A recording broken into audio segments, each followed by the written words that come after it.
aku yakin ada beberapa di antara kita yang kalau hari Jumat tuh semangat banget ya, karena besok saatnya healing sama merecharge energi. Tapi kalau buat aku setiap hari adalah hal-hal yang bersemangat selalu, karena kita akan sama-sama untuk Rumpi No Secret. Mwah. Ulang, kurang bersemangat. Ulang ya, karena kita semua akan Rumpi No Secret. Oke, bagus. Kita kebacakan dulu ya untuk membahas berita-berita yang hot baik data dari dunia nyata maupun dari dunia maya. Ada berita apa sih yang lagi rame ini dari yang kemarin ya? Ini masih kelanjutan dari perseteruan, bukan perseteruan ya, masalah buka-bukaan apa sih? Trik gitu ya yang dilakukan oleh, jadi pesulap merah ini kan mengklaim dirinya itu membuka trik-trik yang sering terjadi di praktek-praktek apa sih pengobatan gitu ya, praktek-praktek pengobatan yang tidak secara medis gitu kan ya. Nah kemarin gara-gara itu dan rame, si pesulap merah ini akhirnya dituntut ya, katanya dituntut apa, pencemaran nama baik ya, karena dianggap membuat profesi dukun itu jadi kehilangan mata pencahariannya juga begitu. Seperti apa ini statement pengacaranya? Ini pengacaranya dulu, pengacaranya siapa? Tiara Marlen. Pernah datang ke sini juga ya pengacaranya? Kayaknya pernah juga ya. Seperti apa alasannya kenapa pesulap merah dilaporkan oleh Ikatan Dukun ya? Ikatan Dukun ya? Mengatasnamakan pokoknya Persatuan Dukun se-Indonesia. Kita lihat yang berikut. Jelas yang disebut adalah profesi dukun begitu ya. Kemudian si Marcel ini alias pesulap merah juga memberikan postingannya di Instagram, Kak. Dia komen ya, dia bilang gini, kocak katanya gitu. Dilaporkan ke polisi dengan alasan menghina profesi dukun dengan delik menggunakan UITE. Ini pengacaranya kuliah di mana dah katanya gitu ya. Pasal 1 angka 16 Undang-Undang Kesehatan, di mana profesi dukun yang bisa dibuktikan secara empiris dan dapat dipertanggungjawabkan. Ada nih, aduh undang-undangnya kalau dibaca kecil ya. Pokoknya kalau namanya praktek pengobatan itu harus dibuktikan secara empiris gitu dah. Dan dia sebut bahwa kalau profesi dukun itu di mana? Di mana? Ini sebuah pertanyaan atau di mana kata sambung sih? Di mana profesi dukun? Di mana profesi dukun yang bisa dibuktikan secara empiris dan dapat dipertanggungjawabkan? Gitu kali maksudnya ya. Astaga, nih nggak ada yang mau mengajak aku menjadi guru bahasa Indonesia. Oke ini ya kan. Ya dukun mana lagi yang mau blunder kata dia gitu. Jadi sekali angkat jaring saya bisa dapat banyak nih katanya. Nih pasal 317 KUHP tentang pengaduan palsu dan fitnah udah siap nih. Jadi penjara auto rame-rame dukun bisa saling bikin konten settingan nggak tuh ya di penjara gitu. Perlu diketahui praktek perdukunan sudah lama dilarang oleh hukum Indonesia. Pasal 545, 546 dan 547 KUHP. Monggo panjenengan cek sendiri pasalnya. Hashtag pesulap merah, hashtag ilmu merah katanya. Ya gitulah, kita tunggu aja sih kelanjutannya kayak apa ya. Komentar netizen coba kira seperti apa. Lah kan dia dukun, ngapa pakai pengacara lagi deh katanya. Maksudnya gimana? Gak usah pakai dituntut secara hukum. Dituntut secara apa dong? Sepi job. Gimana ini kredibilitas dukunnya jadi semakin dipertanyakan dong. Banyak orang datang ke dukun agar usahanya rame dan banyak konsumen. Kenapa nggak dipraktekkan langsung? Ntar blunder loh katanya gitu. Oke, ada lagi komentar netizen bunyinya LOL, lawyer ya dia lagi. Yakin gua nggak akan ditangkapin polisi hal kayak gini dilaporkan, mau ketawa ngakak. Lanjut komentar netizen. Nggak usah pengalihan isu deh. Kami lagi fokus masalah Brigadir J. Aku mau bikin disclaimer ya. Aku kan hanya bacain komentar netizen, ya kan, sama menceritakan kronologinya. Benar, jangan dirunduk ya. Ya, nanti ada yang marah. Oke, lanjut. Yang berikut, ada lagi nih yang kemarin rame juga. Mau dibahas juga nggak? Atau enggak? Boleh. Kalau ini aku juga jangan dimarahin ya. Ini kan aku lagi bacain yang lagi viral juga di dunia maya. Kan dunia nyata dan dunia maya. Dunia maya itu apa sih? Jadi rame di sosial media pada saat Fuji ya. Fuji sama siapa? Rafael. Lagi preskon film, terus mereka saling ngobrol gitu, tapi ada pernyataan Fuji yang dianggap komentarnya terlalu kasar kepada Rafael yang dianggap sebagai orang pendatang yang lebih lama di dunia peraktingan gitu. Kayak apa sih videonya? Ini sempat viral dan rame, dan Fuji kemudian banyak menerima komentar hujatan dari netizen. Kita lihat tuh, yang ya itu kan sebenarnya bercandaan mereka berdua ya. Rafael bilang, emang kita sekarang udah berteman dekat nggak? Terus si Fuji bilang, iya ya, kata gantinya adalah amit-amit gitu kan. Amit-amit dari teman. Tapi itu kan konteksnya bercanda, tapi akhirnya banyak netizen yang menganggap Fuji kasar banget sih gitu ya. Tapi sudah diklarifikasi sama Fuji kok. Fuji ada yang bertanya di kolom Q&A-nya dia bilang, kenapa kok ngomongnya gitu sih ke Rafael? Terus si Fuji bilang, di sini aku minta maaf sama AL dan netizen, maaf kemarin di wawancara aku bahasanya kasar dan nggak pantas. Seharusnya aku nggak boleh ngomong begitu. Di sini aku yang salah, dan juga makasih yang udah ngingetin aku untuk nggak nggak ngulangin kesalahan itu lagi dan belajar untuk berhati-hati dalam lisan. Ya bagus lah ya saling mengingatkan dan ya sudah minta maaf juga. Kalau pasangan yang berikut ini ada cerita apa ya? Bulan ini dia baru anniversary pernikahannya yang ke-7 tahun dan viral tuh ya konten mereka di YouTube ketika Nikita Gina mengatakan bahwa dia tuh sayang banget sama suaminya dan dia menganggap pernikahan adalah sebuah ibadah. Makanya kalau seandainya suaminya yang namanya Rizky Kinos itu poligami, dia menyiapkan diri. Gina katanya sudah mempersiapkan diri. Wow, luar biasa. Kita mau tanya-tanya ya. Kita lihat dulu profil mereka berikut ini. Nikita Gina, artis berusia 37 tahun yang sudah 7 tahun menikah dengan Rizky Kinos dan dikaruniai 2 anak ini sempat viral lantaran pernyataannya yang rela dipoligami asal Kinos bisa adil dan tidak menyakiti keduanya sebab menurut Gina menikah adalah ibadah. Karena pernyataan tersebut, vlog reaksi Gina mendapat surprise mobil sebagai hadiah ulang tahun dari Kinos 3 tahun lalu kembali diberitakan di mana ia mengaku akhirnya bisa merasakan menjadi mantan Kinos yang pernah dibelikan mobil. Perempuan yang berkenalan dengan Kinos sejak 2011 ini sempat berpacaran selama 2 tahun saat Kinos masih memiliki kekasih dan pernah berniat menjauhi Kinos apabila tidak kunjung menunjukkan keseriusan namun dilamar bertepatan dengan ulang tahunnya yang ke-30. Benarkah Rizky Kinos di awal pernikahan pernah minta berpisah saat bertengkar? Saksikan kisah selengkapnya hanya di Rumpi No Secret. Sayang dong, kan kita memotret perjalanan. Oke, sudah ada Gina dan Kinos. Kinos, kamu datang bilang apa sama aku? Nggak bosan? Bosan Kamu apa? nggak bosan undang gua berdua gitu? Enggak lah, karena setiap diundang tuh kan kalian grow ya Kita gitu. berdua bahasanya Mas. Kalau gua berdua berarti lu ada 2. Ya kan salah kalimatnya. Kalian salah. berdua. Kami berdua lebih tepatnya. Enggak, karena Rumpi ini jadi saksi kita dari mulai pacaran, Iya, kalau ada bener. masalah nikah sebelum ke sini. Iya, Belum betul. berhijab loh aku jadi. Iya betul sekali ya. Allah. Nah sekarang ini mereka juga lagi rame karena sharingnya pada saat kalian memperingati ulang tahun pernikahan kalian yang ke-7 ya. Kalau kita Google sekarang nih, Google Gina, Nikita Gina yang terkuak adalah atas loh. poligami gitu ya. Kenapa? Itu kan jarang-jarang ada perempuan yang menyatakan membuat pernyataan seperti ini. Padahal Seperti nama apa? panjang aku tuh Risna Nikita Gina bukan Nikita Nikita Gina Poligami. Poligami. Nikita Gina poligami sekarang. Iya. Kita lihat statementnya Nikita Gina yang viral tuh kayak apa sih yang berikut ini. Halo. Ya, Bapak ini sebenarnya pada saat sebelum itu tuh tahu nggak bahwa Enggak, kan ibu tuh video punya itu prinsip dibikin kayak gitu? satu. Ada. Pernah ngomong nggak? Ngobrol iya. Pernah ngobrol. Tapi maksudnya ini tuh jadi kayak serius sekali gitu. Iya. Padahal waktu itu tuh obrolan kita obrolan santai karena memang ya kan emang aku kan apa-apa diobrolin ya Iya, sama iya. Kinos ya lebih cenderung kayak yang nggak penting pun juga diobrolin gitu ya. Iya, karena Soalnya- tiap hari ketemu Iya ya. benar, makanya kalau nggak ada dia aku bingung kayak kemana aku harus berbicara gitu.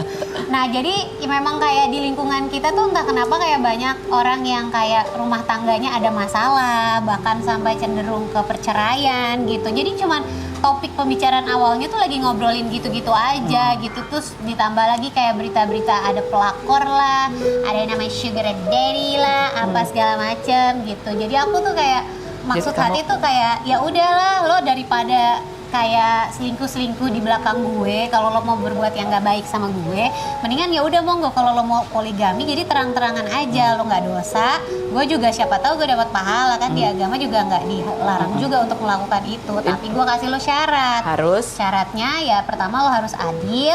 Yang kedua, lo tidak menyakiti keduanya, which is menurut aku itu sepertinya tidak mungkin ya untuk Karena tidak menyakiti itu ukurannya ada di kamu bukan di dia. Iya makanya.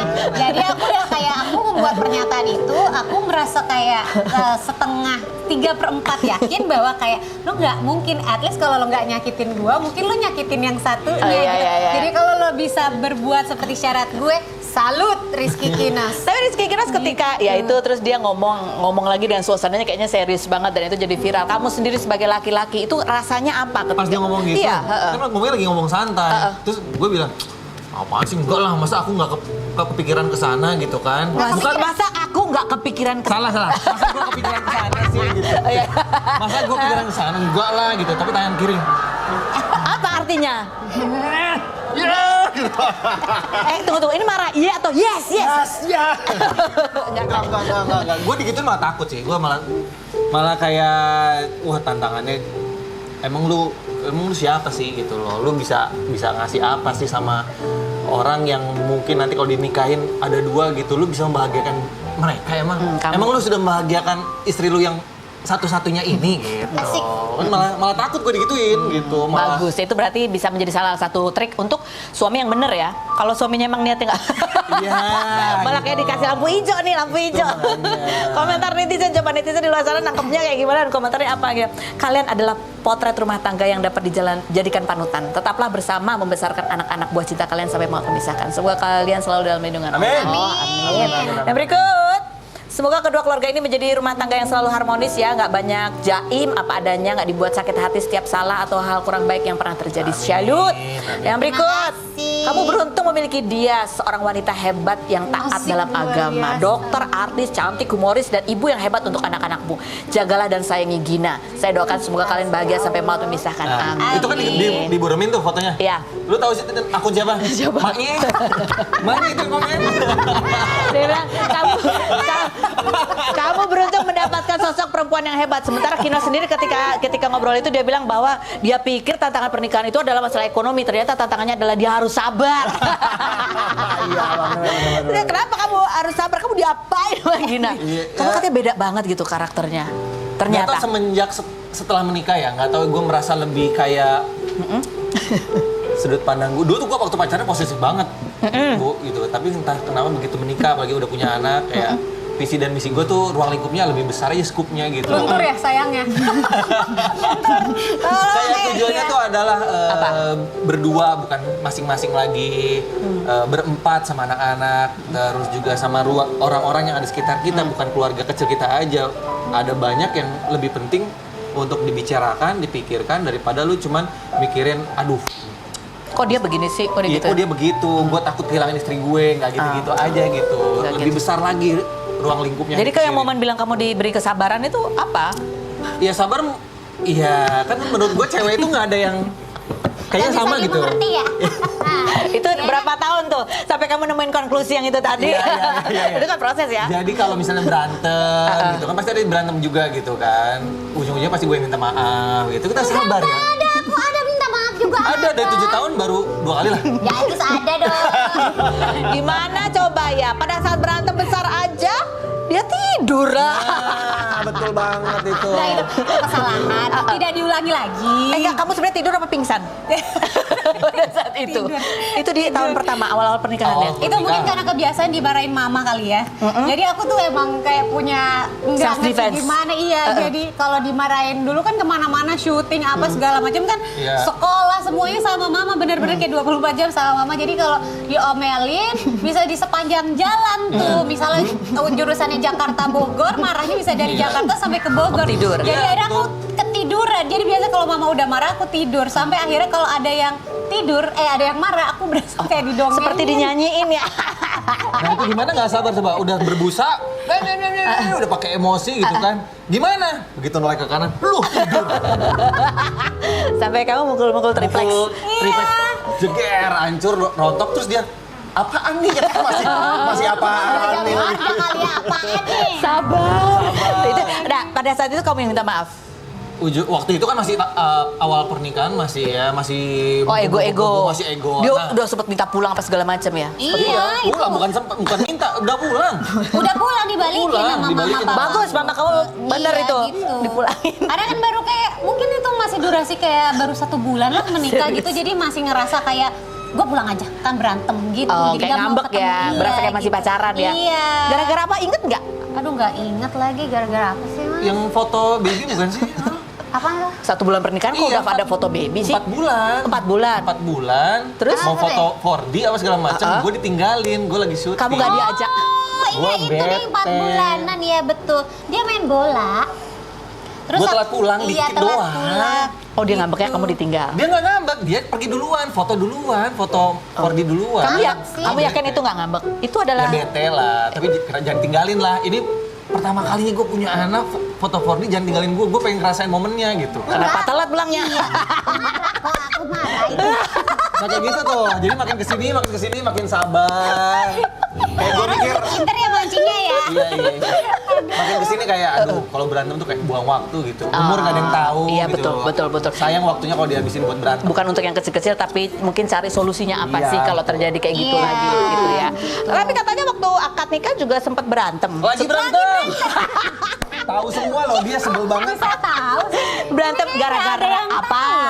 Kan kamu cerita di YouTube channel kalian. Oh gara-gara. Aku ingat. Kamu ingat nggak? Aku ingat kok. Oh ya coba buat. Ya pokoknya intinya ada miskom. Waktu itu kondisinya adalah kan aku sudah mengalami kegagalan pernikahan kan sebelumnya gitu. Jadi aku tuh maunya momen pernikahan itu sampai sebelum resepsi tuh kalau bisa jangan ada liputan deh. Waktu itu gitu. Oh, iya. Tapi ya emang dasar wartawan mah pada pinter semua ya. Udah oke tuh, Tahu. gue udah berdoa oke, Iya. oke ya, oke nggak ada liputan sebelum resepsi ya dulu Iya, ya. karena waktu Oke. itu kita mengadakan pengajian, satu di Oke. rumah aku di Jakarta, satu di rumah Kinos di Bandung. Oke. Nah, terus abis itu memang ya tadi aku bilang ya wartawan emang super duper pinter sekali, padahal kayak aku nggak membagi informasi Ternyata kemanapun. datang. Tahu-tahu datang, ada yang datang ke Bandung ke rumah Kinos, ada yang datang ke rumah aku. Kamu curiga dia lah yang membocorkan. Enggak, terus abis itu aku nggak bilang. Jadi perjanjiannya tuh cuma antara aku sama Kinos bahwa ya udah kita ya udahlah tertutup ya untuk publik segala macam gitu biar lebih hikmat. Pinternya gitu. media yang diserang ya Pinternya bapaknya media. dia. Bapak saya nggak tahu kalau ada keputusan dari kita berdua. Jadi kalau- berantemnya kenapa? Jadi berantemnya Kinos tuh yang kayak kok tiba-tiba kamu diliput pengajiannya, kan kasihan juga wartawan yang udah datang ke Bandung udah aku tutupin nggak boleh nih gitu. Kalau boleh bilang dong gitu Ya ya. kalau maksudnya. boleh, kalau akhirnya kamu diliput ya kan nggak ada salahnya juga gitu, kasihan mereka udah jauh-jauh. Terus aku langsung, kok aku nggak kasih tahu siapa-siapa kok gitu, ternyata bapak saya. Itu kamu pada saat berantem itu kamu sempat ragu. Jadi nggak nih besok ya gitu. Enggak lah udah bayar catering gue Yang mempertahankan adalah catering. Oke, next Google. Coba kita lihat Google selanjutnya gitu. Nikta Gina hadiah mobil. Ya. Oh dia nangis hadiah mobil karena dia tahun keberapa tuh? Ulang tahun ya waktu itu ya? Itu ulang tahun. Karena ternyata akhirnya Nikta Gina dihadiahin mobil sama seperti Kinos pernah menghadiahi mobil cewek lain. Dan ada momen di mana Kinos pernah berantem sampai udah mikir bawa anak apa segala macam gitu ya, pernah? Ya tapi itu beda sama yang mobil sih, beda. Iya beda yang mobil. Aku nggak bilang itu sama. Itu soal apa? Jadi- setelah yang berikut ini. Tetap di Ruby Secret.